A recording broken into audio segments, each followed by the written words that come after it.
Can we just touch upon one thing you mentioned, the Russian economy and the trajectory? You say that sanctions don't really work, but still we have to suspect that, politicians trying to do their best to sort of try to end the war. But if you can just highlight that situation once again, what do you think, the Russian story has told us? That everything is as it used to be, or some new lessons there? We published several reports recently on our Substack, whether on oil or gas or LNG. And we learned several lessons. The first lesson, of course, we already knew that sanctions never worked. And if you study every event of sanctions in the last 120 years, they never worked. And the idea here is very simple. Countries impose sanctions to force the targeted country to change its attitude and do whatever the imposer wants. This never happened. Even if we talk about the oil embargo of 1973, the Arab countries that imposed the embargo never achieved their objective of forcing Israel to go back to 1967 and stopping the West from supplying arms to Israel. Now, 50 years later, look at what's happening in Gaza right now and how the West basically sending money and arms to Israel. So they never achieved their objective. So sanctions never work. And you can always circumvent sanctions in various ways. And that's what the Russians did. As I mentioned, they learned from the Iranians. But when you look at what the Russians have been doing, they really found out that they need to diversify their exports. Otherwise, they don't want to be kind of stuck with China and India. They don't want to be stuck economically. If they have a recession, then they get stuck. And if they have any political fallout, they get stuck too. So they need to diversify. And that's why we see them kind of focusing on refining right now and trying to send those refining products to anyone who wants to buy them in Latin America or Africa or anywhere else. On the gas front, it's becoming extremely interesting. And here is a story for your listeners. As those who follow the oil market know, that Russia joined OPEC Plus or joined the Saudis under the coalition of OPEC Plus in 2016. And every time they met to cut production, the Russians objected every time. And even then, when they agreed, they never followed their quota. Until today, the Russians did cut, but they did not follow their quota. The Russians have never cut voluntarily, by the way. They cut under the guise of bad weather or technical issues or maintenance, and they claimed, oh, look, we cut. Okay? So the Russians always objected to rising oil prices. The Russians always wanted oil prices around $60 to $65.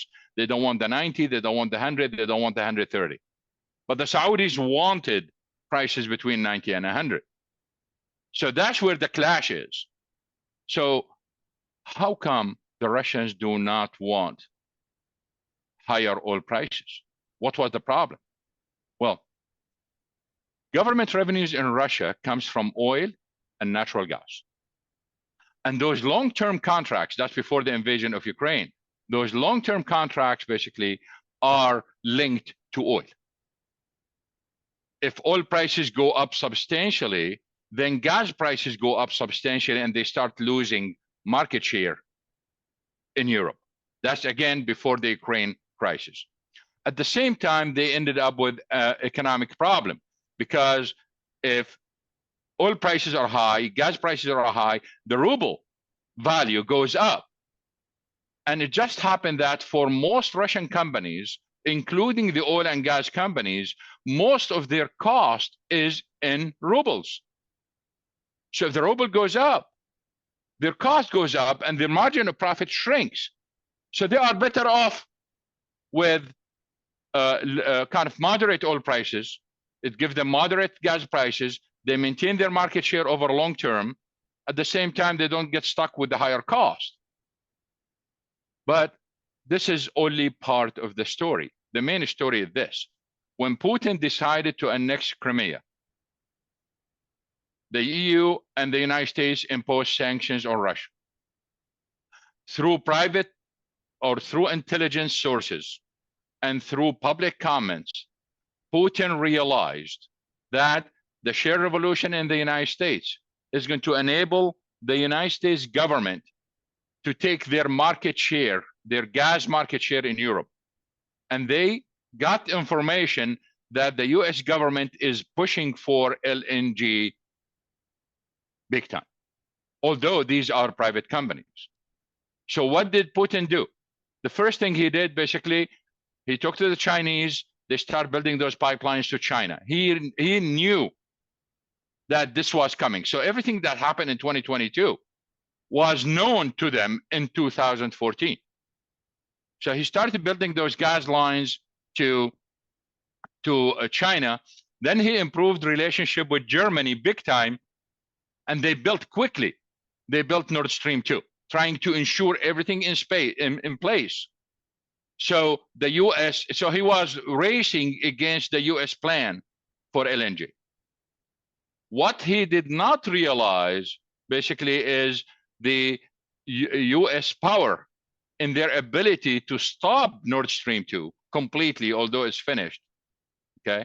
And then build those LNG plants quickly and divert all that cheap gas to LNG and send it to Europe. It was the share revolution, the US share revolution, that saved Europe from Putin. It was the US share revolution, whether oil or gas, that kept the EU together. It is, and this is one of the ironies for Norway. The only reason why Norway is the #1 supplier to Europe today is the share revolution, which is, in a sense, its competitor, but that's what saved Europe and saved the demand for Norway. So what happened is there was a competition since 2014 between Putin and the deep state in the United States about the US gas market.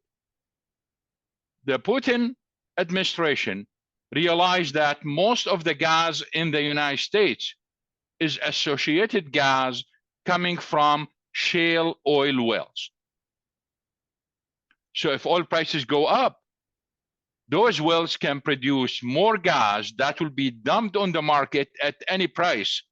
And when we say at any price, every year, several times a year, that gas is sold at negative prices. And the contracts for LNG are based on Henry Hub. They are not long-term contracts, which means that US gas is going to remain cheap for a very long time, as long as oil prices are very high. So he wanted oil prices to stay low, so US oil production will not increase, so gas production will not increase, and then the US will not achieve its objective. It was, in a sense, the Russian plan that convinced the Germans to get rid of the nuclear plants so Russian gas can come in.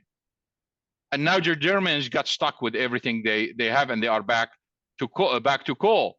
But what happened in Europe after Ukraine is that the Europeans done nothing to their economy, and their energy security is still under threat, because all they did is shift dependence from Russia to the United States at a very high price, because the piped gas from Russia was cheap while the LNG is expensive.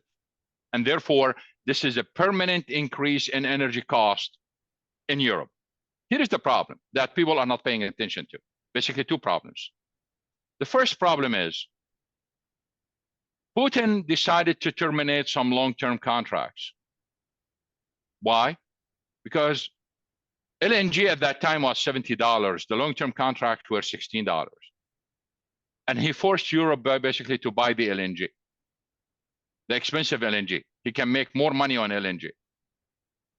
So right now, as we speak today, 17% of EU gas imports come from Russia. There is no way the EU can get rid of that, because the low-hanging fruit already been taken. Now that 17% are very hard to replace, and there is no way they can replace it until at least 2027, assuming there will be no growth in Europe. That's number one. So what the Russians are doing right now, that they realized that the only way to avoid dependence on China and India and others, well, not India for gas, but in terms of gas, is to focus on LNG, because you can send those tankers anywhere in the world. So the policy for Russia is very clear right now. When it comes to gas, it's all LNG. That's why the US right now is targeting the Arctic LNG too with sanctions, because they don't want Putin to have this choice. The other issue is, now we know that it was a strategic decision that's been made by the United States in the last 10 years to shift Europe dependence from Russian gas to US gas. And billions and billions of dollars are spent on the LNG plants. Anyone who think that the US will let Europe build more wind and solar to replace gas got to think again, because the US will never let Europe reach a point where they want to replace the US LNG. So you want to talk about the future, you want to talk about gas. Gas is no longer the bridge to the future. It is the future. To conclude, for Russia, the way to go is diversification of natural gas exports, and an essential part of that is to focus on LNG. That's why the US is trying to derail all the efforts for the Russian LNG. That's on one side. As for oil, Russia will focus on refining, because they can sell refined products to other countries that they, especially in Africa and others, the poorer countries that they don't have refining capacity.